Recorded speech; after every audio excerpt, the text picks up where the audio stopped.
You're listening to Productivity Monsters in the Morning.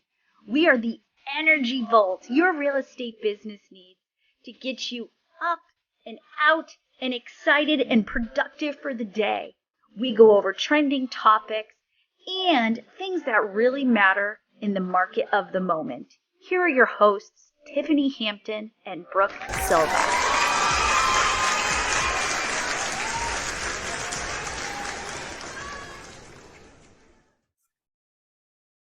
Hello, my friend. Hello. I would love to thank someone before we get started. You have an amazing VA. We love her. Yes, Tina. Tina is amazing. I can't imagine my life without her. But what I would like to thank her for is understanding our personalities and the amount of work she does behind the scenes. She finds the most perfect screenshots of us to match the mood of our podcasts. And I die of laughter when I get to see the posts. And I'm just so grateful that she gets us in our relationship and our personality. She also has done things for me, like for us, for the things we're doing, right? And I just appreciate her so much. And I know she's going to see this and hear it. So thank you for all you do. And the hysterical screenshots of us, because she usually finds us when we are dying of laughter or when you're making a mean face at me and I'm smiling because she knows that I got you and vice versa. So thank you. I appreciate I agree 100%. And we were talking, and that's a great, segue to what we're going to talk around today, because a lot of the bottleneck is the leverage, right? Like, we know what we need to do. We know how we need to do it. And yet this mindset around, I have to do it myself, or I don't have the money for, or I don't have the technology for, or, right? And granted, I am a DC personality. So that system part of my brain is over the top and it fights with my D. So every single day I go like this with myself because I want it done now and I want it done right. And that's just how it is. So you need to be a certain kind of human to work with me. Yeah, you do. Great. So, and that's everyone, right? Yeah. Everyone needs a certain kind of human to work with them. And she's incredible. And yeah, she makes me laugh. Never fire her. She has such a great personality. She loves us, and we are difficult to love sometimes. And I'm just grateful for her. So, and I would say, for folks, total different subject, but for folks who are like, VAs won't work for me, reach out to me, because for a year and a half, I had a coach who was like, you need to get leverage. You need to get leverage. And my comment back to her was, I am the leverage. I am the leverage, just because, but the rules are, you're right. And when I finally figured out, and I go to extremes. So at that point, I had 3 VAs. I had one VA that was running my operations, one VA that was running my ISA and my recruiting and my agent connection. Go big or go home, Tiff. Go big or go home. And then I had Tina, who was doing everything else. Here's the deal, though. Like, the amount of money that I paid for those 3 VAs was the same as one person. Right. And the amount of time in life I got back, there are no words. Like, and what's really awesome is, like, when I left the Portland Market Center in the role, and I had more than one role. So that was the other reason. When I left those roles, I was able to move those 2 of the VAs to another market center in our region, and they're flourishing there. So that's awesome. Yeah. And VAs, and they're people with families. They are such good people. Right? They really are. Yeah. And honestly, some of my VAs work better than some of the people in my life that I'm like, yeah. Yep. Leverage is important, but here's what else is important. And we talked about this a lot this week. I was traveling teaching Cultivate to Cap, which is really a systems class on how to get yourself organized with a task list that's scalable so that you can leverage people. Because one of the things we talked about and we opened the class with is, if you were to hire someone tomorrow, how would you train them? That's what we talk about. And the first thing that always comes up is, well, I would just have them follow me for a few weeks. And I said, well, you're setting your people up for failure. Mm-hmm. Especially if our people are coming from non-real estate backgrounds to support you, because a lot of our greatest admin, marketing, and ops people do not come from this world. They're not licensed. They answered an ad and they're perfect fits, but you are going to set them up for failure if one, you have not taken CV or been KPA'd, and you don't have something, even if it's a basic crude structure of how you want your clients treated and how they're onboarded into your world. So that's what Cultivate to Cap does, is it organizes and creates an ops manual that lives inside Command. And at the end of the class, everybody was like, this is what we've been missing. We didn't know what to put in for these tasks. Because in the class, I give you all the tasks for listings and buyers. Yeah. And everybody feels so good. Yep. So good. I had built a real estate company with a business partner, and I had this like I literally went through each role, right? So again, personality, my profile, the way I operated, I started with position number 1. I did the position, I learned the position, I figured out what was right or wrong, I built the systems around the position, and then I fired myself and hired the person. And I did that through all of the roles until there were no more roles, right?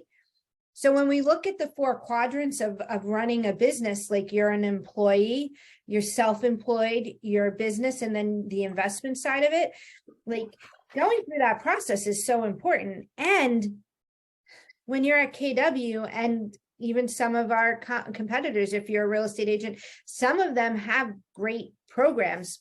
Our program, Command, like literally it's set up for the MREA. So the millionaire real estate agent, because at the end of the day, the millionaire real estate agent is not in their business running it. They have people with them. And I think sometimes some of our friends in the region get aggravated because they want a system to just do it for them. Mm-hmm. But with anything we do that's worthwhile, and I'm going to give you your affirmation, you have to put sweat equity in the beginning. I can't tell you what your systems are because we each run our business just a little different. But what I can tell you is they're all doing the same things where they're trying to take shortcuts with tasks. And I'm here to tell you, stop. If it says, put the email in, get the email, there's redundancy for a reason, and it's called scalability, because you may know to do those things, but the person you're going to bring into your world does not. And then the next person doesn't know, and the next person. So as we're trying to get bigger, we have to go smaller and granular, and we have to list all those things out. The system we give you is so fast. You just put it in and do it. Just put it in and do it. Yesterday, we worked with someone. It took them half an hour to input the tasks on both listings and buyers in Command. So here's your affirmation. My systems work. Yes. Yes, they Simple do. as that today. My systems work. Yep. You have to own them. To your point, like, so I was the productivity coach in Portland, Maine. I ran, and in 2022, we had a great year. We did almost 400 transactions and like a lot of gross commission. However, the thing that was done is they had the checklists. Like we had 11 pages of checklists. To your point, they personalized the checklist to how they're running the business. They put it into our system. So it was check the box when you do it. And no, you don't have to remember, because our brains, as much as we're smart humans, there's only so much we can remember. And there's only so much. Do you want to have your brain filled up with nonsense that you could put down in a system, or do you want to keep growing? Well, one of the great things I heard the other day was, so this is a place that Jen and I had taught 6PP about a year ago to the day. And one of the ladies after the class came up to me and she says, I need to personally hug you and thank you.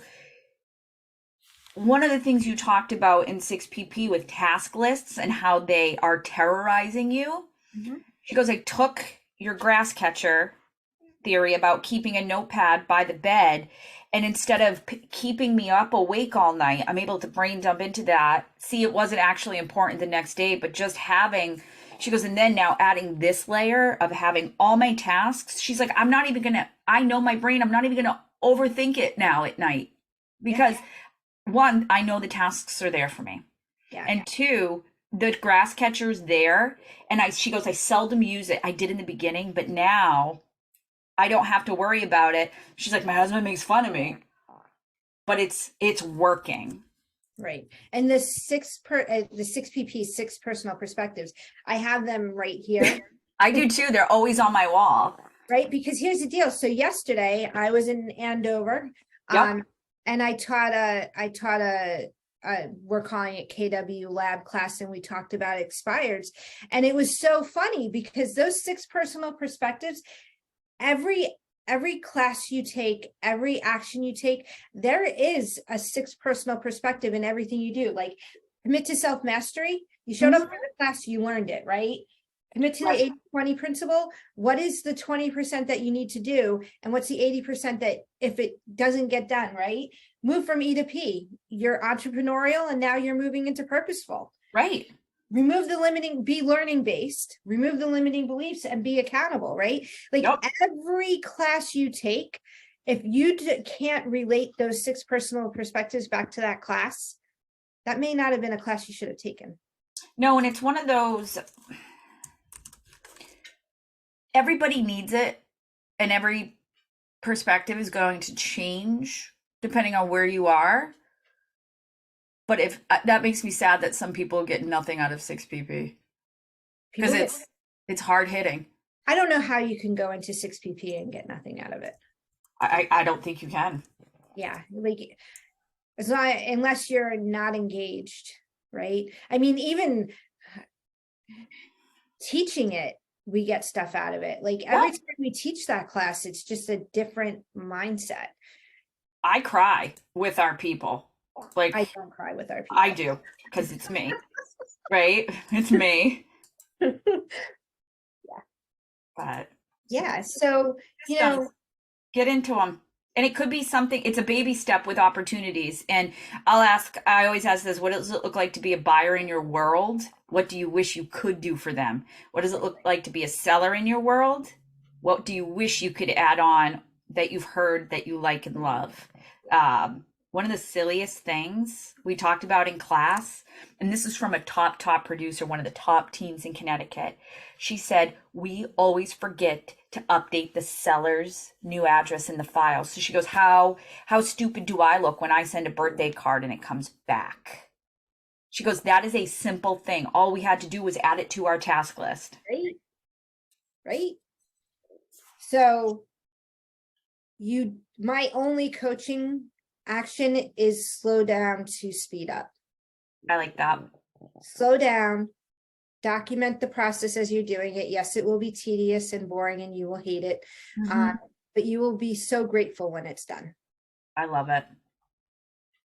And then, I mean, your tech is simple. Use our system. Just use it. Even if I say this too, just start with write it out. Then we can get it anywhere from there. Just write it out and work with me and we will get there. Absolutely. We will get you there. All right, my friend. I feel like a bunch of different directions. And yet, if you haven't taken 6 personal perspectives, please do. Yes. And if you haven't looked at the systems and processes, please do. And use command. Use it. Use something. Yeah. Use something. So great. Have a good day, friends. Bye. Bye.